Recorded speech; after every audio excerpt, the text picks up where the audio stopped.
Welcome to another episode of The Brand Called You, a podcast and podcast show that brings you leadership lessons, knowledge, experience, and wisdom from thousands of successful individuals from around the world. I'm your host, Ashutosh Garg, and today I'm delighted to welcome a very senior late leader from the social sector for a second time on The Brand Called You from New Delhi, India, Mr. Deepak Sharma. Deepak, welcome to the show. So, good morning and good afternoon and good evening. And thank you, Mr. Ashutosh, for inviting me on this podcast. So, I'm honored and humbled. Thank you so much. Thank you. Mr. Sharma is the trustee of Udayan Care. He's a mentor father at Shanti Ghar, Greater Noida.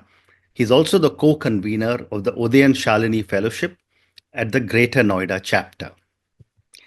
So Deepak, last time when we spoke at length about your journey in Udayan Care, and then today I thought I'll ask you a few questions on Udayan Care, and then we'll come to your new book, Wings to Fly. Sure. So let me actually start with your book, Wings to Fly. Sure. Your book, Deepak, covers personal, corporate, and social phases. Right. Which phase of your life do you believe shaped you the most, and why? So, Mr. Ashutosh, personally speaking, and whatever I speak today on this podcast will be purely my personal views, and individuals or people may agree, may not agree, but then I think I have the freedom to express myself.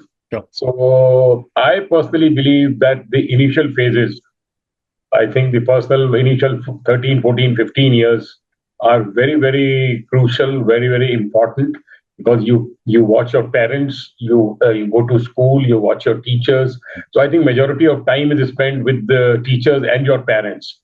And I think that particular phase, I feel, because having been grown in I would say, just a middle class or maybe a slightly lower middle class family where my father was just a teacher in a university, I've seen the struggles of those days, but still seen a lot of value in my father, in my parents.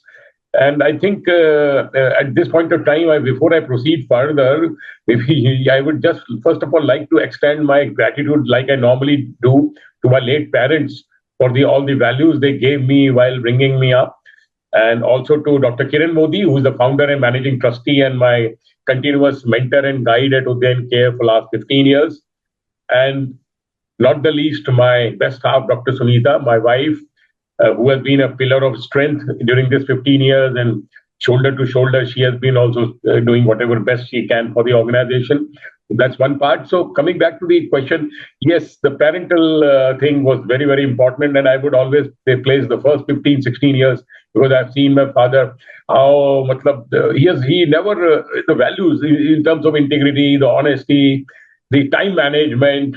And I remember that the school used to start at 8 o'clock, and he would make sure that we are dropped at school by 7:45. So this is a small thing I'm telling you, but right from day one, we have been valuing time. And that's something which I really cherish. And I think most of the parents do that, but definitely I would say that the values which I inculcated from my parents during those initial 15, 16, 17 years till I was in school keep reminding me that never compromise on your values, come what may. And over the years, I've experienced a lot of things and stuck to my values. Very well said. Very well said. Thank you. And how did your experience with Mother Teresa's Missionaries of Charity inspire your transition from the corporate world to social work?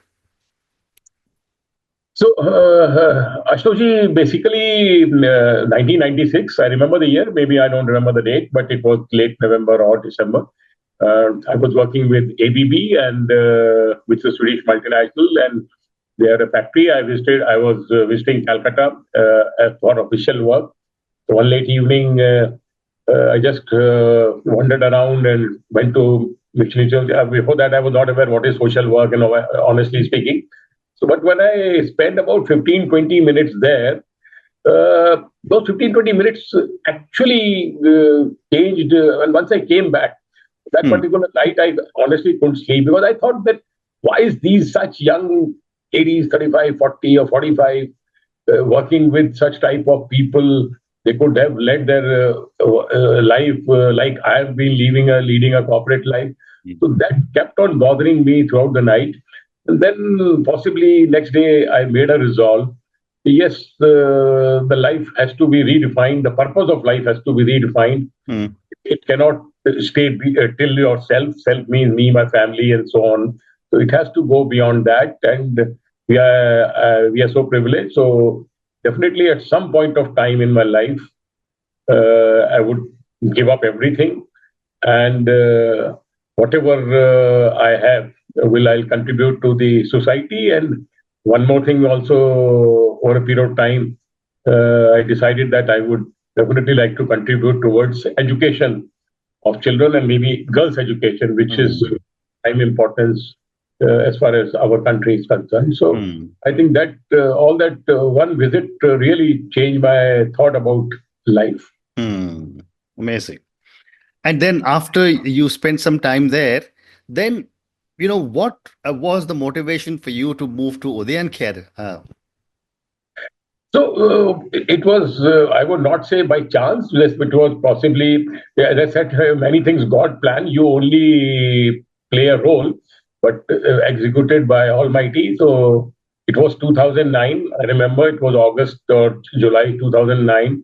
My only biological son, I keep saying biological son because today I've got several daughters in place who are as strong bonding as my son. So Mm. he was 2009. He was studying at IIT Delhi second year, and me and my wife saw an ad in newspaper from Teach India. Mm. And it had an ad that people from civil society, if they would like to join some social cause and so on and so forth. Mm. So to cut the story short, we both of us applied, and then since our interest was towards education, so this Teach India program aligned us with the two homes of Udayan Care, Mm. which is a 30-year-old NGO today.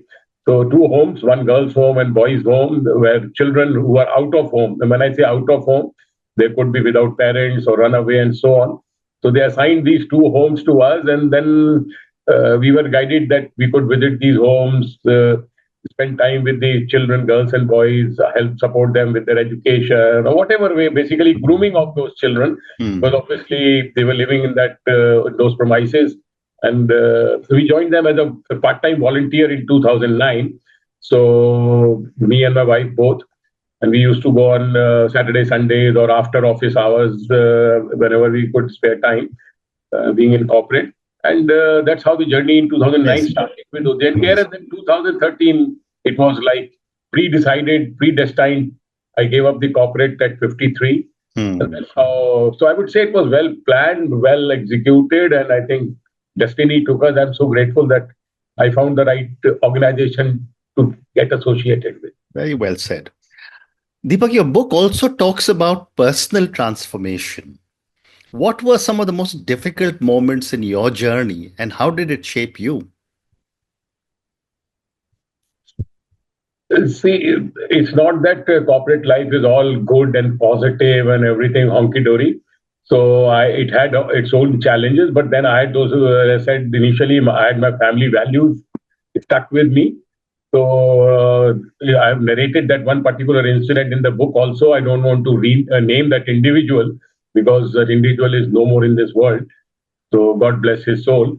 But that was one moment where possibly I could have fallen in a particular trap which would have possibly impacted my integrity or honesty or whatever you may say.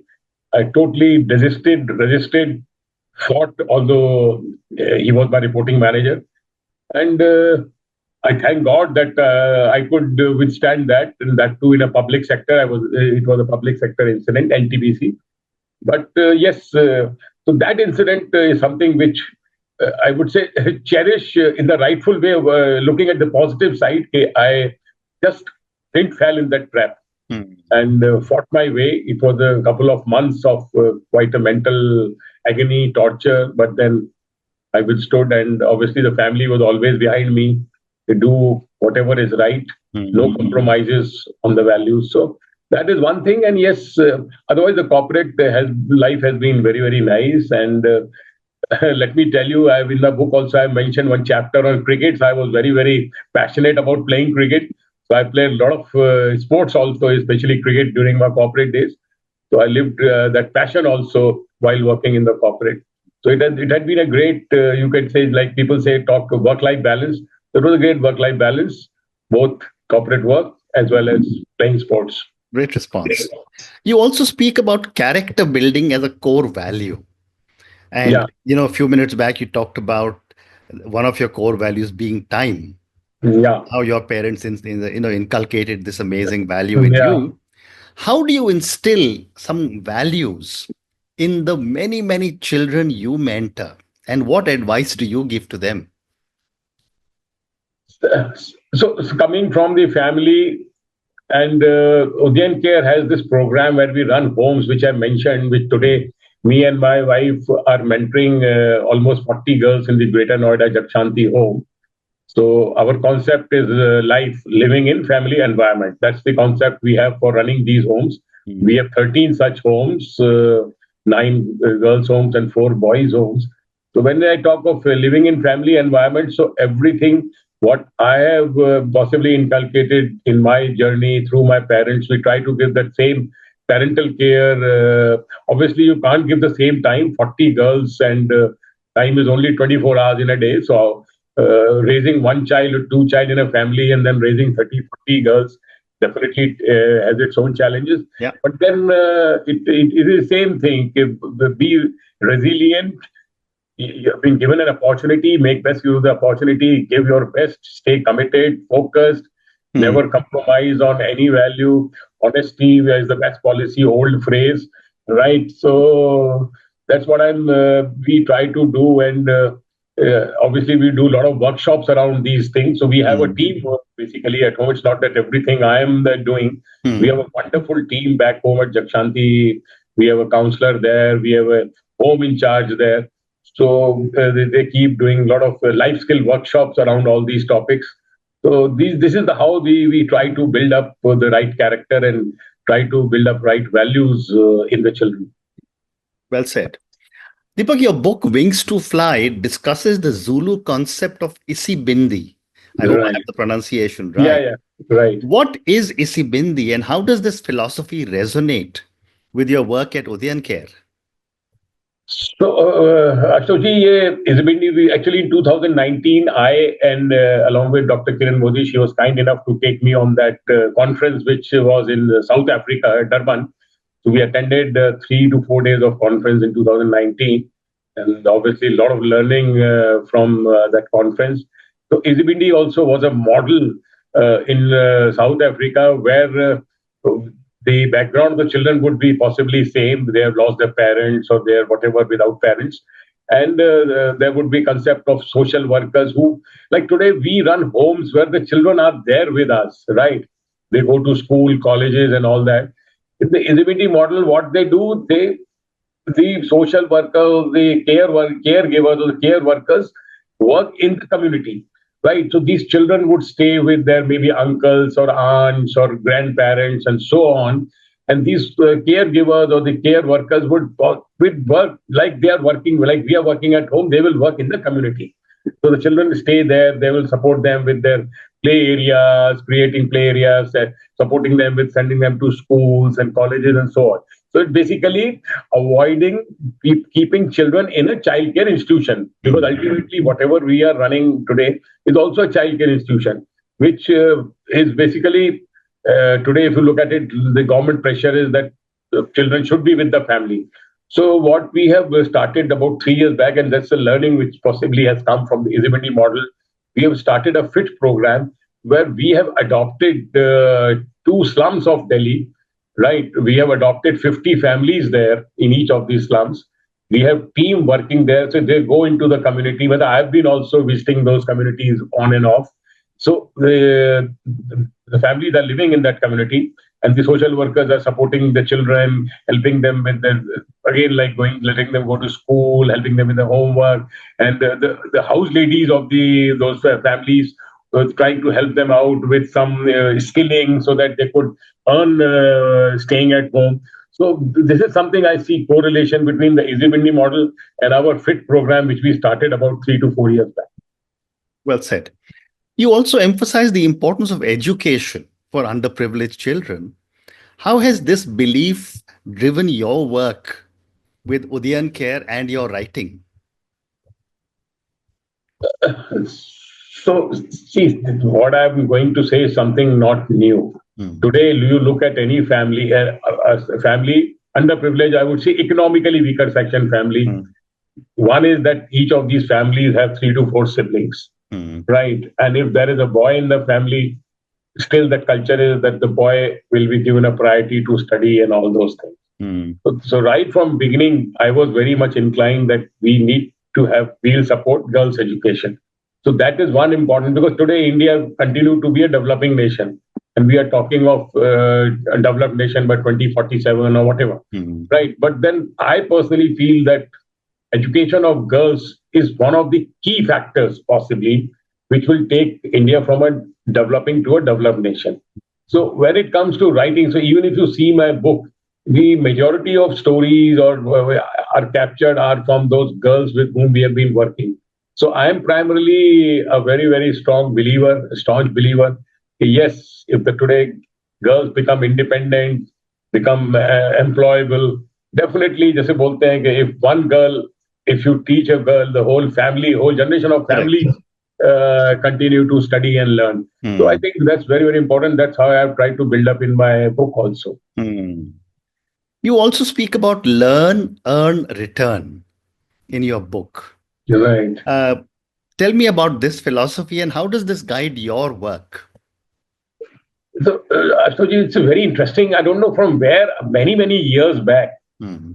I saw this phrase somewhere, and I just kept on, you can say, analyzing what does this phrase mean. Mm. Maybe it was, I think, 10, 15 years. I don't even remember.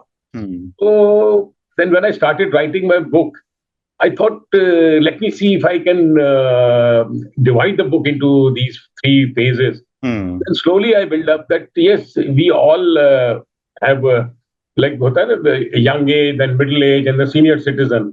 So then I thought, learn, earn, and return means learning, obviously, initial 20, 22, 23 years when we are at school, college, and then the earning phase, we are working or in a business or whatever. But Mm. I think I personally, again, purpose of life.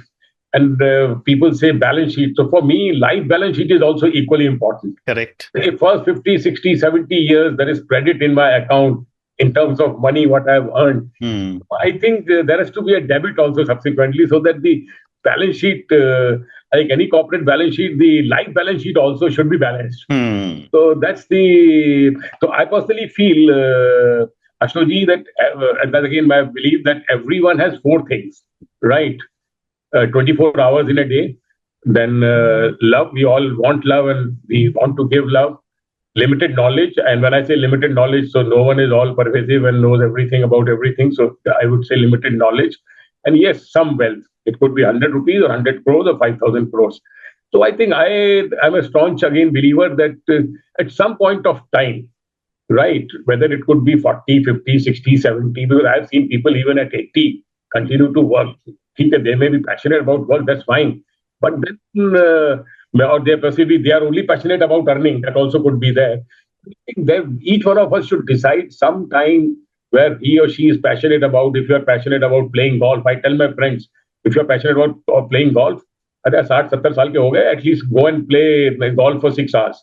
Fulfill your passion. So I think that fulfilling of passion and giving back at certain point of time Right. should be everyone's life's objective. That's my view. Mm. Wonderful. I have time for 2 more questions for you. Yeah. My next question is, you speak about the COVID-19 pandemic in your book. Right. How has the COVID-19 pandemic changed your perspective on social work? See, one is COVID-19 when it came, obviously, today we talk of pre-COVID and post-COVID. So it's become like an era. Correct. So COVID time, yes, we were, but again, as a family or whatever, we were fortunate enough. We were having be able to have 2, 3 meals. But yes, the children or the girls or especially the Charlies with whom we are working, they come from very underprivileged. There was really tough time. And trust you me, I think we as an organization stood very strong. And I would like to also extend my gratitude to hundreds and hundreds of supporters, corporates, individuals who came forward at that time. We undertook huge ration distribution to the families of these. But we did a complete assessment and the distributed ration. The schools and colleges were going online. The Shalnis, obviously, the girls had no access. So again, corporates came forward and supported us with funding so that we could buy these smart phones and give it to these girls so that their education is not interrupted or disrupted. So I think a lot of lessons have been told, and as an organization, we are now constantly trying to build up some good corpus, approaching corporates and otherwise, so that at least for all such emergencies, we could be something like self-reliant or self-dependent. But again, I would, as I said, extend my gratitude to the corporates who came forward, and pandemic passed by, and I think things were pretty normal during those times. So all gratitude to the corporate. Amazing. And my last question to you, Yeah. how do you see the future of Udayan Care evolving? And what role do you envision for yourself going forward? Okay. So today, if I look at it, we have my personal, again, as I said, today Udayan Care today is present in 16 states across 38 cities of India, right? And when the organization started in 1994, it started with Delhi. So it has been a huge journey, 16 states, 38 cities in about 30 years. So my personal vision is, and which I've shared with the board also, that by 2030, we should be present in every state of the country. So that's my personal vision. So I keep individually also and through the board also trying to work on this. So that is one. And definitely, so far we have touched about 50 to 55,000 lives directly across India. And when I say directly, it's direct impact. Indirect impact could run in millions because their families, the neighbors, everyone gets impacted when you touch one child. So again, 50 to 55,000, and a dream again with the support of our trust and board is that to reach at least 1 million by 2030, maybe using use of technology, because today technology has come in a big way, and obviously the more efficient and the more effective way we could use it. So that's the target. We plan to reach 1 million using technology by 2030. So that's my personal vision and dream, and I hope with the support. And just before you close, day was yesterday. And as I said, I think God, when your intent is right, God also supports you in different ways. Therefore, yesterday, Udayan Care has been featured in a YouTube video on Beast Philanthropy. And Mr. Beast is the biggest YouTuber of the world in US. 32 crore is his following subscribers. And trust to me, this video, which has been released on their philanthropy channel, already has about 25 lakh views. And the funds have also started flowing. Fantastic. Congratulations. So thank you. So I think all this will work towards meeting our dreams. Wonderful. And on that note, Deepak, I just want to say thank you so much for speaking to me about your book, Wings to Fly. I'm going to ask all our viewers and listeners to go and check out Mr. Deepak Sharma's book. Thank you for speaking to me about some of the core values you have. Thank you for speaking to me about how Mother Teresa's Missionaries of Charity influenced you so dramatically that you decided for the last 15 years of life to give back. Thank you also for talking to us about Isibindi, and I love your learn, earn, return culture that you have developed, and you seem to be doing it, living your dream of really looking after so many children in our country. Thank you for everything that you're doing, and all the very best to you. Thank you. Namaste. Thank you for listening to the Brand Called You videocast and podcast, a platform that brings you knowledge, experience, and wisdom of hundreds of successful individuals from around the world. Do visit our website www.tbcy.in to watch and listen to the stories of many more individuals. You can also follow us on YouTube, Facebook, Instagram, and Twitter. Just search for the Brand Called You.